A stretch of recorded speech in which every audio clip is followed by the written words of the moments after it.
Olá, seja muito bem-vindo ao meu canal do YouTube. Eu sou o professor Jalbert. Nessa nossa aula de hoje eu trouxe um convidado muito especial para falar com você acerca de pesquisa. Como você estruturar sua pesquisa, como você publicar seus trabalhos, como você se destacar na pesquisa. Um grande amigo, um grande colega de trabalho que vem se destacando bastante aí nas redes sociais dele, ele vem mostrando bastante como é o trabalho dele mundo afora. Estou falando do meu amigo, professor doutor Felipe Lopes. Obrigado aí pela presença, viu, professor? Opa, professor Jalbert, muito obrigado pelo convite. E eu fico feliz de estar aqui contigo hoje para falar um pouquinho dessas pesquisas, dessa vida na pesquisa, das publicações. Agradeço. Tenho certeza que vai ser um bate-papo legal para quem estiver assistindo. Perfeito. Olha só, para você que está aí, que quer desvendar esse mundo da pesquisa, vamos dizer assim, né?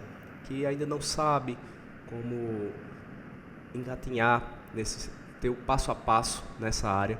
Então, na nossa aula de hoje, o professor vai falar justamente sobre isso, tá certo? Então, se você tem alguma pessoa que possa se beneficiar com esse conteúdo, algum colega ou você mesmo, já compartilha esse conteúdo com quem você gosta, com quem você acredita que pode se beneficiar com ele. E além disso, não se esqueça de se inscrever no canal e ativar as notificações para estar recebendo vídeo novo toda semana que a gente posta vídeo novo aqui no canal, tá certo? E não se inscreve apenas no meu canal, se inscreve também no canal do professor Felipe também, que ele está sempre compartilhando os conteúdos dele por lá também e nas redes sociais dele também.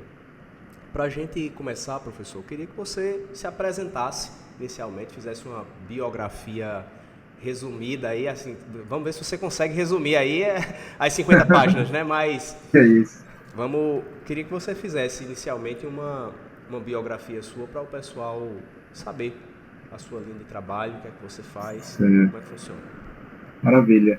Bom, eu sou Felipe Vigolvino Lopes, né, o meu nome completo, natural de Campina Grande, nascido em 1985. Então, estou quase completando 39, mas ainda aos 38. Cresci, fui educado e passei toda a minha infância, juventude e início da vida adulta em Campina Grande, onde me formei também na Universidade Federal de Campina Grande, colei grau em 2009. Tive uma experiência profissional em uma termoelétrica durante 8 meses em Camaçari, na Bahia, mas logo retornei para fazer mestrado também na UFCG. Então, terminei mestrado em 2011, depois já segui para o doutorado, que terminei em 2014. Nessa época eu já tinha certeza que queria seguir nesse mundo da pesquisa, e então logo terminei o doutorado, ingressei como professor efetivo na Universidade Federal Rural do Semiárido em 2014, mas passei pouco tempo, passei 3 meses. Era um curso, na verdade, que era de engenharia civil, então eu não tinha muita perspectiva para seguir na carreira da elétrica, que era a minha formação de natureza. Então, segui procurando outras oportunidades quando apareceu um concurso na Universidade de Brasília. Então, ainda em 2014, eu fui para a Universidade de Brasília, onde passei 7 anos.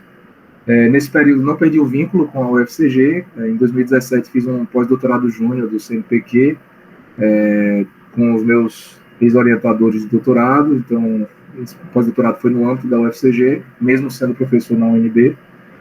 E em 2021, por questões familiares, eu optei por voltar para Paraíba. Apareceu uma oportunidade de novo concurso aqui na Universidade Federal da Paraíba, e desde então estou como professor aqui do quadro permanente.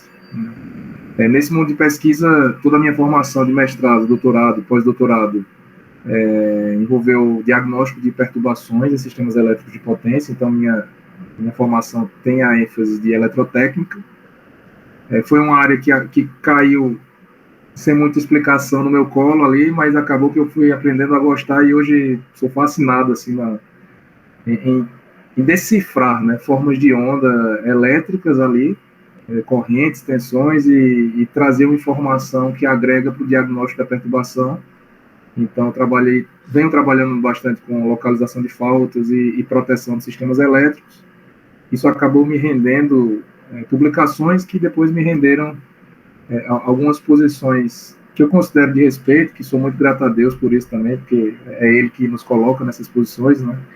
Então, hoje, por exemplo, eu sou coordenador de grupos do SIGRE nacional, um grupo nacional do SIGRE, que é uma entidade muito grande, né? Para quem não conhece, sugiro conhecer.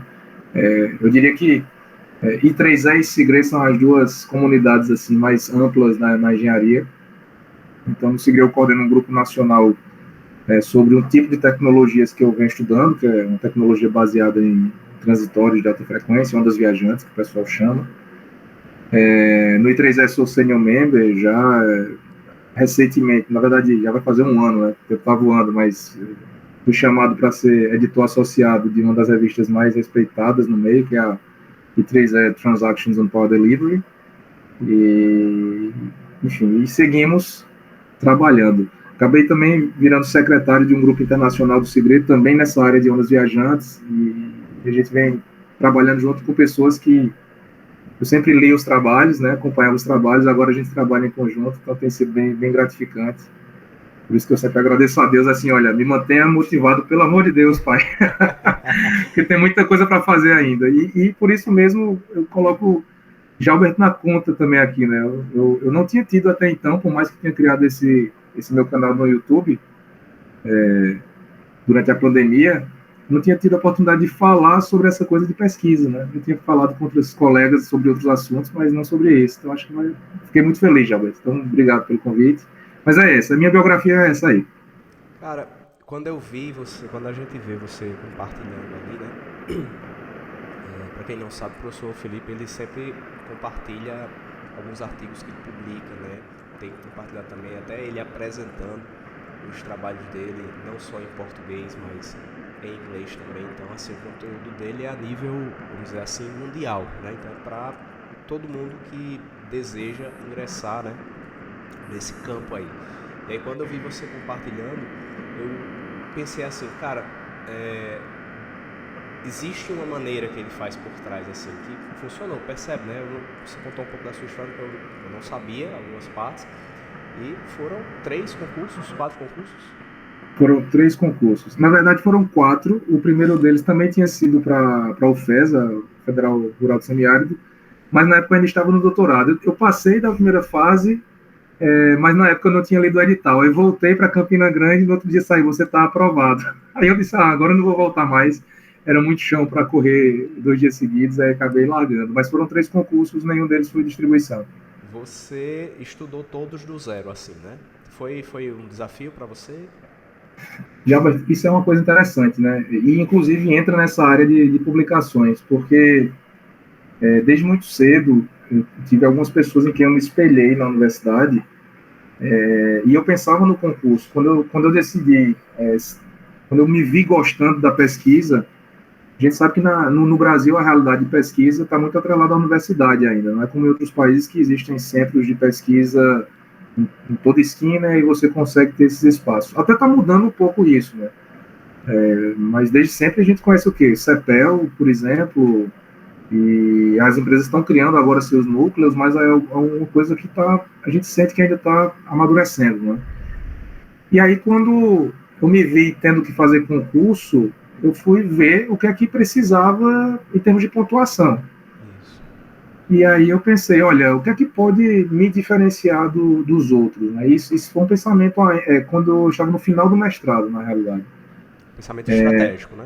Isso, pensamento estratégico. E eu escutava muito assim, olha, você vai ter uma prova, geralmente vai ter uma prova didática, uma prova escrita, alguns concursos têm uma prova de conhecimentos específicos e vai ter a prova de títulos. Eu falei, o que é que conta nessa prova de títulos? Aí, dentre várias coisas, publicações. E aí eu disse, rapaz, eu vi alguns colegas, eu posso citar inclusive aqui o professor Flávio, que foi muito tempo aí professor da Universidade Federal do Rio Grande do Norte, está hoje na Michigan Tech, nos Estados Unidos. O professor Kleber, da Universidade de Brasília, que foi um colega aí por 7 anos do mesmo departamento. O próprio professor Cássius, que é do Departamento de Engenharia Elétrica da Universidade Federal de Campina Grande também. Foram 3 pessoas que eu me espelhei muito quando estava ali no mestrado, início de doutorado. E eu via eles publicando, e Flávio, eu lembro que ele passou no concurso, e quando eu fui ver o currículo do Flávio, tinha muita publicação. E ele me falou isso, olha, contou muito bem aqui no meu currículo essas publicações. Então, comecei a investir muita energia nisso. Não sabia que ia gostar desse compartilhar, porque acabou que virou um propósito também, né, de compartilhamento de conhecimento. Isso acaba dando um significado também para as atividades de pesquisa. Mas nos 3 concursos, apesar de ter estudado do zero, o grande diferencial, eu posso dizer sem sombra de dúvidas, foi o montante de publicações que eu tinha no currículo.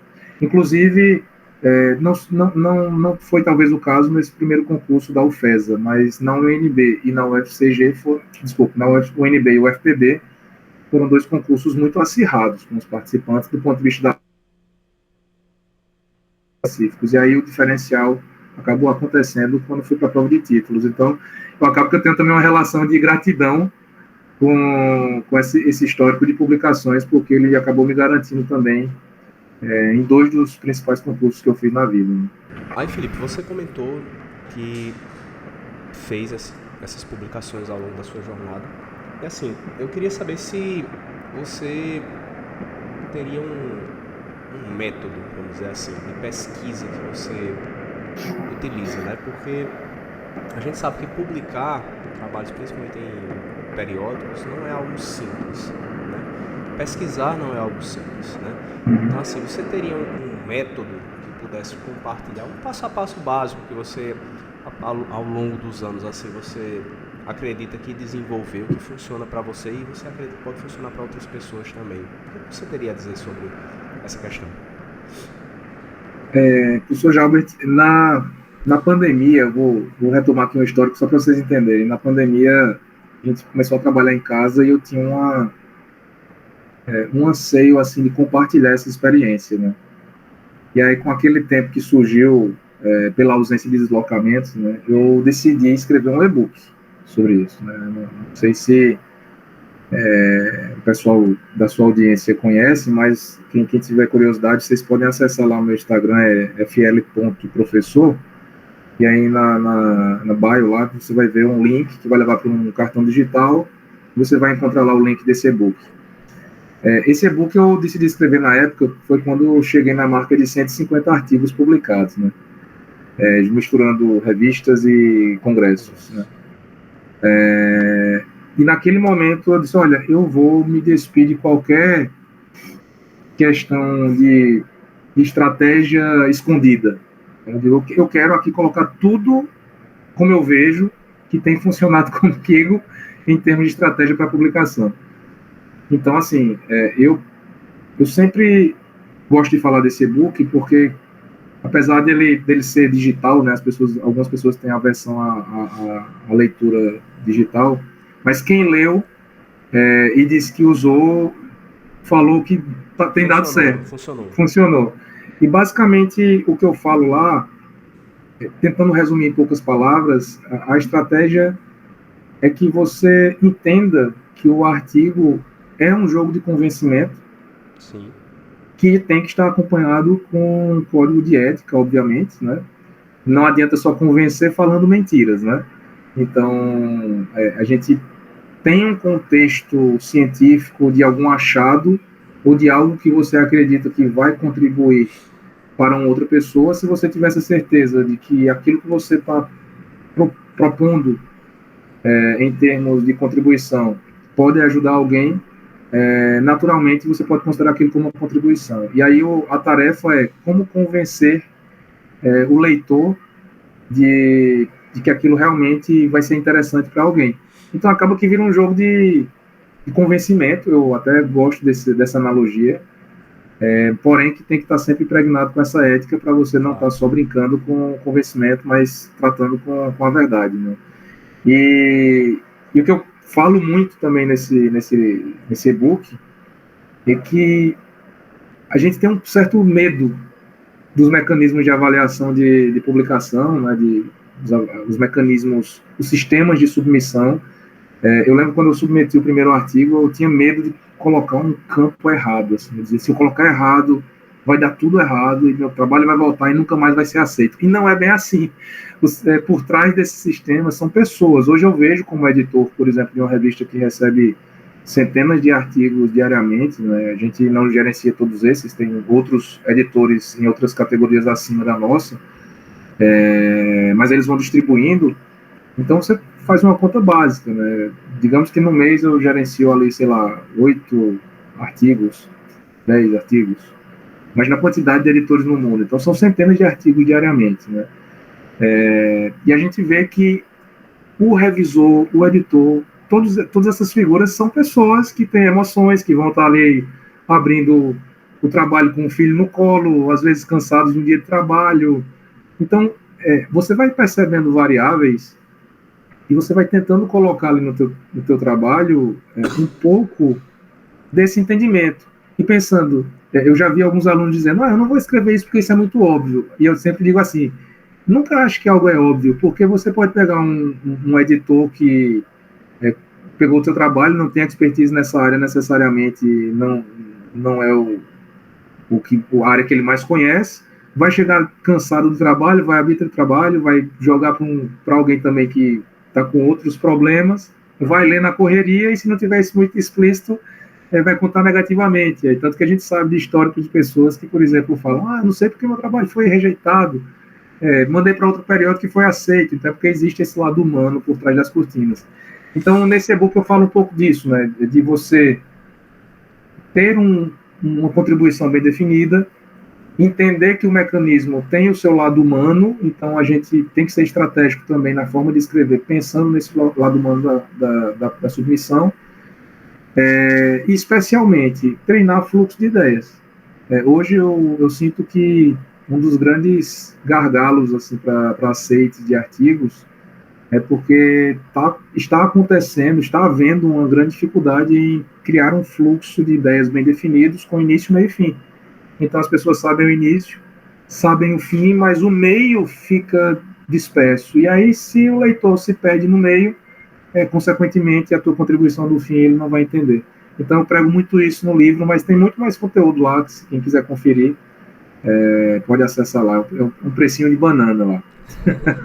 Eu entendo da seguinte forma, assim, eu concordo com você, e eu costumo dizer aos meus alunos que o óbvio precisa ser dito. Exato. Muitas vezes, assim. E às vezes a gente confunde bastante destino com veículo, né? Que é exatamente o que você está falando sobre o meio, né? O meio para chegar ao destino. Então, a contribuição ela precisa estar muito bem definida, ou seja, o destino ele precisa estar muito bem definido, né? E o meio para chegar a esse destino, ou seja, o veículo para chegar a esse destino precisa também estar muito bem definido, né? E aí quando a gente fala da montagem ali do paper, né, do artigo, eu sempre penso da seguinte forma, né? Eu tenho ali um primeiro passo, uma introdução, em que eu tenho uma contextualização, né, sobre a temática, vou identificar o problema, vou verificar as soluções existentes com as suas limitações, justamente assim, eu falar das limitações de forma, claro, carinhosa, né, de forma ética, né, de modo que eu consiga vislumbrar e deixar claro qual é o diferencial do meu trabalho. Destacando esse diferencial, eu proponho a minha solução e essa minha solução vai ser justamente o objetivo do trabalho. Exato. É mais ou menos esse caminho aí? Exatamente, é isso aí, Jovem. Muito feliz sua colocação. Inclusive, eu até complementaria dizendo o seguinte, existe uma tendência a achar que publicação só vai existir, um aceite só virá quando você descobriu algo, assim, fora da caixa, né? Ou quando você está propondo algo 100% novo. E hoje existem algumas classificações de artigo, que tem o artigo de pesquisa, o de revisão e de aplicação. Muitos alunos não sabem disso também. Quando a gente fala, professor, eles ficam surpresos, mas, por exemplo, eu posso entender da seguinte forma, imagine você que você quer começar a estudar algum tema hoje em dia. Eu falei isso recentemente para um aluno de mestrado que está trabalhando com estimativa de capacidade de geração fotovoltaica numa região. E aí nós começamos a procurar algumas bases de dados. E eu perguntei para ele, caramba, até mandar um abraço para o Adonias, né, nosso aluno aqui do Adonias foi meu aluno também. Foi seu aluno? Olha aí, um mundo pequeno. Então, a Adonias está lá conosco no programa de pós-graduação em energias renováveis da UFPB, né? É o cara do era o cara do Manual da Engenharia, um dos maiores manuais, um dos maiores blogs de engenharia do Brasil. Chegou a quase 90 mil, 100 mil pessoas que ele Olha isso. Semanalmente. Que legal, cara. E aí eu disse, Adonias, não tem nenhum documento que nos entregue essa informação assim listada, esses são os sites, quais são os tipos de base, o que é que eles entregam de informação. Adonias fez, professor, já fiz aqui uma revisão bibliográfica, não achei nada disso.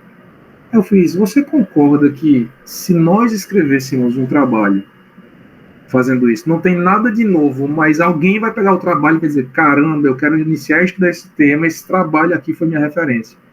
Você acha que isso seria útil? Ele falou, seria demais, porque eu ganharia tempo, olharia tudo ali já, de certo modo, já tratado, explicado. Então vamos escrever um trabalho sobre isso. Ou seja, não tem nada de novo no trabalho, mas é a forma como você apresenta a informação que é útil para pessoas que vão trabalhar naquela área. Então, claro, terá sempre alguém que vai dizer, mas aí não tem contribuição. Minha visão não é essa. Eu vejo contribuição como tudo aquilo que ajuda o próximo. Sim. Se isso vai ajudar alguém, então é contribuição. Eu já vi diversos trabalhos, né? Esse é um trabalho de revisão. Eu já vi diversos trabalhos que a pessoa faz, né? Diz o título do trabalho ali, uma revisão isso, temática, exato. Né? Ou seja, você faz uma varredura e acredito que a principal contribuição desse trabalho é essa questão de você dar tempo de qualidade ao colega, exato. Primeiro ponto, né? O segundo ponto nesse quesito aí é você enxergar a tendência da pesquisa. Exatamente. Né? Exatamente. Informar quais são as principais contribuições que estão sendo elencadas atualmente e que podem ser vislumbradas ali, né? Exatamente. E você falou uma coisa muito importante também, Jalbert, o veículo, né? Ou seja, como chegar, como transitar entre o meio e o fim. Essas escolhas também são cruciais e, bom, cada área vai ter o seu veículo mais adequado, né? E aí é nesse momento que eu creio que quem quer começar na área vale a pena ler muito.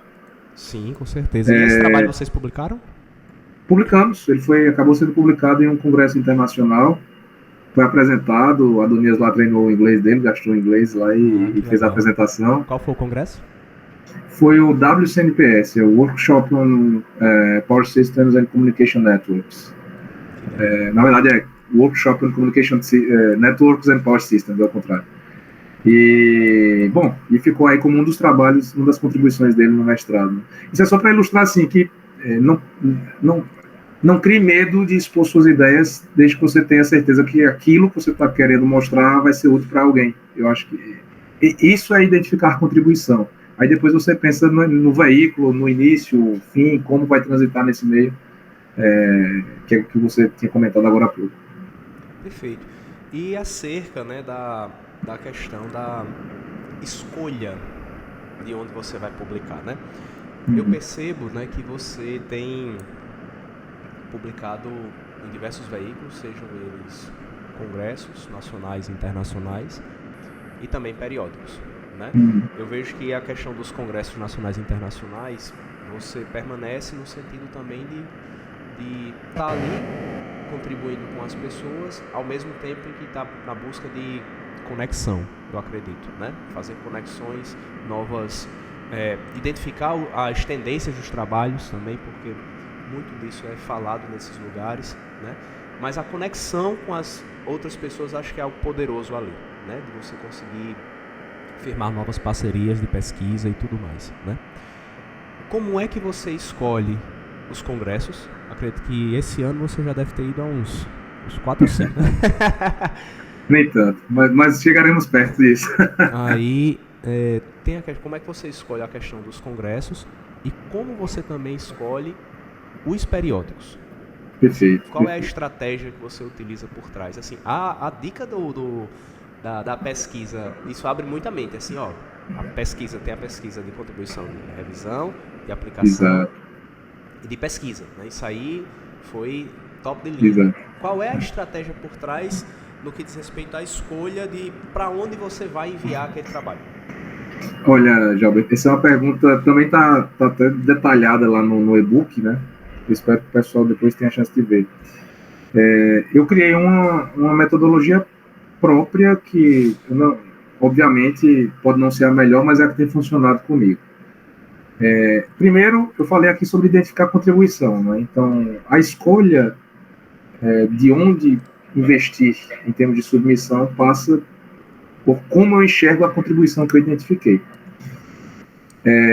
É sempre importante saber que o periódico sim, a revista, ela sim cobra novidade. Congressos não cobram novidade. Então, por exemplo, escrever um trabalho de revisão para um periódico é possível? É. Mas naquela revisão, você vai ter que incorporar, por exemplo, novidades, A tendência, talvez, né? Tendências, coisas que nunca foram faladas. Exatamente. Certo. Você afrouxa um pouco nessa novidade se você estiver pensando em congresso. Você pega um artigo de pesquisa. Se eu estou propondo uma nova... Se eu achei uma nova metodologia, um novo método, uma nova técnica, um novo algoritmo, e eu tenho consciência de que, olha, nunca ninguém resolveu esse problema desse jeito, eu posso investir nos dois, mas obviamente eu sei que, pelo critério de inovação, ele caberia num periódico. E curricularmente, claro que o periódico conta mais do que o congresso. Então, como é que eu tenho feito? Eu identifico as contribuições e peso. Isso aqui é novo, 100% novo, ou pelo menos 80% novo, assim, eu consigo identificar a inovação em boa parte do trabalho. Se a resposta for sim, eu invisto, eu decido por uma submissão em periódico. Se a resposta for não, eu digo, não, aqui tem algumas novidades, mas ali não está passando ali de uns 50%. O resto é meio que uma nova análise de algo que já foi falado, uma nova perspectiva de algo que já foi falado, então não vai ter tanto impacto, tanta novidade, mas pode ser interessante para as pessoas, aí eu tento investir em congresso. Então, a primeira divisão é, vou para periódico ou para congresso, né? Então, eu vou muito pelo nível que eu identifico de inovação. E você só vai ter condições de avaliar isso se você estiver acompanhando as tecnologias. É que você falou, a participação de eventos, mesmo sem ter publicações, ela é muito importante, né? E aí, obviamente, as parcerias também ajudam, porque a gente aprende muito. Ninguém cresce sozinho. Então, Deus me abençoou muito de botar assim, pessoas muito capacitadas na jornada, que sempre a gente vai conversando, vai aprendendo, vai pegando perspectiva e vai entendendo as tendências, e aí você tem um feeling melhor do que é novidade e o que não é. Bom, se eu decidir por um periódico, eu guardei um aprendizado que eu tive com o meu mestre, professor Washington Neves, né, que foi meu orientador no doutorado, juntamente com o professor Damásio, mas essa fala foi do professor Washington. Eu tinha receio de submeter para periódicos top de linha, né, que seriam os qualis A1. É muito difícil, nunca vou ter um aceito lá. A gente tem esse pessimismo muitas vezes. E ele falou assim, Felipe, não é tão difícil assim não, como você pensa não. Você arrisque, o não você já tem. Então, se você confia no seu trabalho, acha que ele é bom, acha que tem novidade, manda. E aí os revisores vão dizer. No pior dos casos, você vai ter um feedback dos revisores. Aí esse é um outro ponto que eu trato lá no e-book também, que é fazer de limões uma limonada. Que é o quê? Rejeições fazem a gente crescer na pesquisa. As pessoas esquecem disso muitas vezes. Mas quantos artigos que eu achei que estavam prontos, submeti e foram rejeitados, e aí com os comentários dos revisores, abri a possibilidade de novas análises, aprimoramento, depois ressubmeti e foi aprovado. Numa versão muito, muito melhor do que a anterior. Então, a revisão não é uma derrota, na verdade, faz parte do processo, né? Mas ele dizia isso, arrisque sempre nos melhores. Então, eu sempre priorizo periódicos qualis A1, mesmo sabendo que o processo de revisão é mais rigoroso, o índice de rejeição é altíssimo, né? E, felizmente, temos conseguido vários aceites. Agora, as pessoas não veem as rejeições. Então, quando você vê alguém tendo muito aceite em periódico, saiba que tem muita submissão por trás e muita rejeição também. Isso acontece. E tudo bem, faz parte do processo, né? Agora, quando eu decido pelo Congresso, aí eu criei um circuito técnico de meu interesse. Então, é claro que eu não estou aqui dizendo para ninguém se fechar para outras áreas, mas se você tem uma afinidade por uma área, você vai buscar, e tem interesse de se especializar naquela área, você vai buscar essas rotas tecnológicas que te levam ao crescimento naquela área. Então, eu identifiquei alguns congressos que são dentro da minha área de atuação, em que eu noto que eu tenho mais interesse pelo conteúdo, em que eu posso contribuir mais, e escolho eles de acordo com esses interesses técnicos mesmo, porque existe também uma questão de escopo de evento. Outra questão que eu costumo sempre falar. Não adianta você querer falar, por exemplo, de geração nuclear num evento que vai tratar de geração eólica, porque pode ser o melhor trabalho do mundo, mas não é o escopo daquele evento. Então, olhar o temário, identificar onde se encaixa o seu trabalho e o escopo do trabalho, inclusive o público do evento. Eu dou um exemplo clássico. O I3E, a gente brinca que o I3E é 60% científico, 40% industrial. E a gente fala que o SIGRE é 60% industrial, 40% científico. Então, a forma como eu escrevo um trabalho para o I3E é completamente diferente da forma que eu escrevo um trabalho para o SIGRE. Essa percepção tem que existir. Porque, como eu falei, do outro lado, existe o lado humano. Quem vai pegar meu artigo lá no I3E pode até ser uma pessoa de indústria, tem uns 40%, pode ser, mas a probabilidade de cair num colega de universidade que tem um perfil mais acadêmico, técnico, né, assim, não muito voltado para a parte prática da coisa ali no chão de fábrica, é muito maior do que quando eu submeto um trabalho para o SIGRE, por exemplo, que você vai ter gente ali de empresa que está no dia a dia ali nas usinas, nas empresas de estudos elétricos. Então, a parte do escopo me leva a escolher determinados eventos, e aí eu criei uma trilha de eventos. Esses eventos são periódicos, então eu já sei, se você me perguntar nos próximos 10 anos quais são os eventos que você pretende participar, eu saberia te dizer, porque o calendário é fechado. Mas aí vai de afinidade. Quando a gente quer mudar de rota, a gente vai escolhendo outros eventos e vai mudando um pouquinho essa rota. Mas é bem por aí a forma de escolha, e você está corretíssimo. O Congresso é um meio, sim, de network, a publicação é, sim, um meio de network. Já ouvi comentários que discordam disso, mas eu vejo dessa forma. Inclusive, publicação é, sim, e faz parte, sim, de uma estratégia profissional para você ter entrada não só para poder sentar com os grandes nomes e conversar sobre os temas, mas também para conseguir oportunidades em termos de desenvolvimento. Eu já participei de projetos, por exemplo, que fui convidado porque pessoas leram meus artigos e sabiam que eu trabalhava com aquilo. Então, isso também gera oportunidade profissional. Legal. Eu tenho 2 tópicos ainda para tratar aqui com você.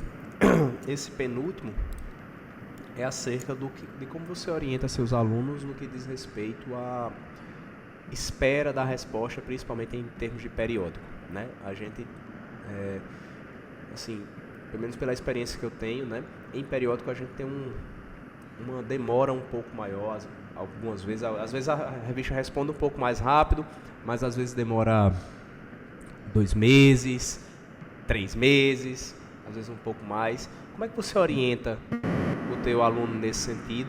E como você gerenciava também tua ansiedade nesse sentido, no que diz respeito de, eu estou esperando a resposta do trabalho aqui, o que é que eu vou fazer agora nessa espera? Eu submeto para outra revista enquanto estou esperando, não submeto, né? Então isso é uma coisa que a gente, acho que todo mundo passa, né? Então, o que é que você tem a dizer sobre isso aí? Existe uma regra na submissão em periódicos, né? Inclusive nós, hoje eles solicitam que nós submetamos, juntamente com o documento, o que a gente chama de cover letter, uma carta de apresentação, que lá você tem que alegar, olha, esse trabalho aqui é original e não está sendo submetido em outros veículos, né? Então, não é recomendado que você submeta o mesmo trabalho para vários periódicos simultaneamente. Você até pode esperar a rejeição de um e depois passar para outro, né? Então, isso é um aspecto interessante. E esse casamento de tempos realmente tem que existir. Porque, pelo menos na minha época, dos primeiros trabalhos, eu lembro que meu primeiro trabalho ele durou coisa de 8 meses, da submissão até ele estar na revista. O meu demorou 9. Pronto, então nessa média, 8, 9 meses, eu estou falando ali de alguns anos atrás. Hoje, existe uma intenção de reduzir esse tempo. Mas dá para a gente fazer umas contas rápidas aqui. Você submete um trabalho, os revisores têm 1 mês para revisar, então esse trabalho volta para os autores, que tem também mais aproximadamente 15 dias a 1 mês, vamos botar 1 mês aí, os autores revisarem, então já vão 2 meses, eles voltam para os revisores, então tem mais um mês, então 3 meses, chegamos, volta para os autores mais um mês, 4 meses. Se gerar uma nova rodada, você já pulou para 6 meses, tranquilamente, né? Mas hoje eu sinto que cada vez mais o pessoal está caprichando mais nas revisões, então isso está reduzindo. Creio que hoje em dia, em torno de uns 4 a 5 meses, você consegue ter um aceito. E a espera é árdua, né? Para quem tem algum traço de ansiedade, fica lá, nossa, e agora, o que é que faço? A minha estratégia, Jalbert, sempre foi a seguinte, eu até fico brincando, né? Quase o psicopata do artigo, né? Porque quando eu entrava nessa espera de um artigo, eu dizia, vou ocupar minha mente, vou escrever outro. Aí eu escrevi outro. E aí era engraçado, porque eu ocupava tanto a mente escrevendo outro trabalho com alguma outra contribuição, seja para um congresso, seja para outra revista, que quando eu terminava o trabalho, aí saiu aceito. Então eu nem sofria, porque eu creio que a melhor estratégia para você contornar essa ansiedade é trabalhar, sabe? Então, geralmente eu digo para os alunos assim, professor, mas está demorando, aceita, olha, vamos fazer outro. Ou então, vamos fazer esses testes, vamos seguir, vamos tocar o barco, não adianta ficar esperando. Até porque se vem uma rejeição, é bom você ter um plano B também, né? Então, eu costumo dizer que o trabalho é a melhor saída para fugir dessa espera angustiante que é do aceito ou não, né? E é muito triste, realmente. Já aconteceu comigo. Esperei 4 meses, por exemplo, ali, uma revisão que demorou. Quando veio uma rejeição. Aí você recomeça tudo de novo. Mas acontece, como eu disse, faz parte do aprendizado e cada um vive a seu modo esse momento. Mas comigo tem sido assim. Eu tento ocupar o tempo escrevendo outro. E para a gente fechar, Felipe, eu queria que você falasse, né? Para quem ainda não viu uma apresentação do professor Felipe, vai lá, dá uma conferida, porque você vai ver, né? Assim, não só assistir em termos do conteúdo que ele está divulgando, mas você fazer um raio-x da estratégia que ele utiliza por trás é muito interessante. E aí eu queria que você falasse um pouquinho sobre essa questão da forma como você apresenta o trabalho, como você comunica aqueles resultados, aquelas contribuições, né? Principalmente para que aquilo te renda novos frutos de trabalho, né? Ou seja, é a questão da comunicação estratégica dos resultados da pesquisa, né? De modo que a gente percebe claramente, né? Assim, que não é só, você não está só comunicando o resultado da tua pesquisa. Existe uma estratégia por trás que eu acredito que é bastante poderosa e que tem feito você coletar resultados positivos para a tua carreira, né? Então, assim, eu queria que você falasse um pouquinho sobre isso também, sobre estratégia de comunicação de resultados, estratégia de apresentação de artigos, para a pessoa conseguir tirar o máximo de proveito possível acerca daquela apresentação, porque às vezes os nossos alunos eles ficam ansiosos, né, para fazer aquela apresentação, mas aquilo ali é uma sementinha que está sendo plantada que pode gerar frutos poderosos para eles. É muito perspicaz sua pergunta, Gilberto. Exatamente porque você usa dessas estratégias também no seu dia a dia, então certamente você percebe esse tipo de coisa, né? Olha, eu sempre gosto de fazer uma pergunta para os alunos, né? Quando eles participam de alguma apresentação, eu sempre no final faço, vocês gostaram? Aí alguns dizem, gostei, outros dizem, não entendi muito, professor. E estatisticamente falando, sempre que eu fiz essa pergunta e os alunos disseram, nossa, eu adorei essa apresentação. Estatisticamente falando, eles gostam mais quando eles entendem. Existe uma tendência a gostar mais quando você está entendendo o assunto. Então, a minha estratégia principal em termos de apresentação é a didática. É você fazer a plateia entender o que você está falando. Não adianta eu começar pelos finalmente assumindo que a plateia já vai saber o background do princípio que eu estou estudando. Então, o que eu tento fazer é falar de uma forma mais simples, mesmo que seja sobre algo complexo. Porque no momento que você faz a plateia acompanhar o teu raciocínio entendendo, ela automaticamente vai gostar e vai ficar conectada contigo. Óbvio, tem temas e temas. Tem alguns temas que é muito difícil você fazer isso, né? Pegar um tema mais complexo, simplificar, às vezes você tem 10 minutos, já fui para congresso que tinha 5 minutos para apresentar o artigo, como é que você vai fazer isso? Pitch.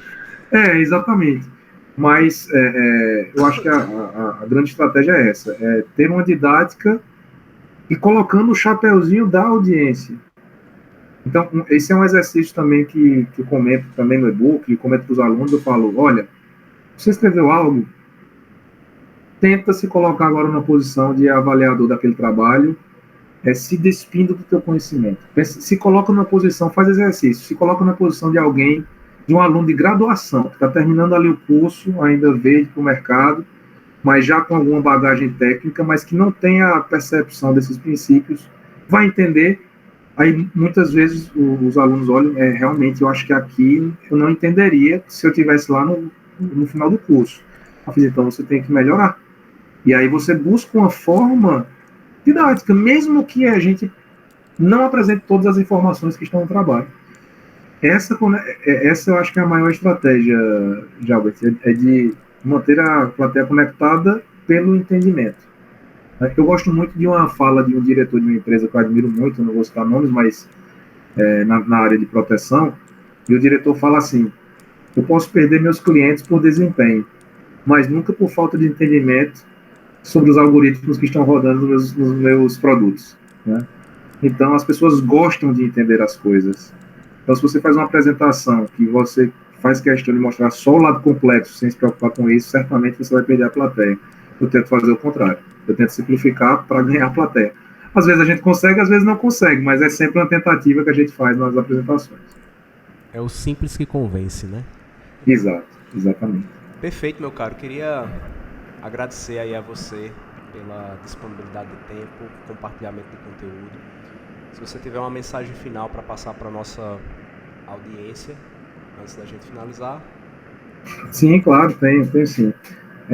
Antes de mais nada, Jalbert, muito obrigado.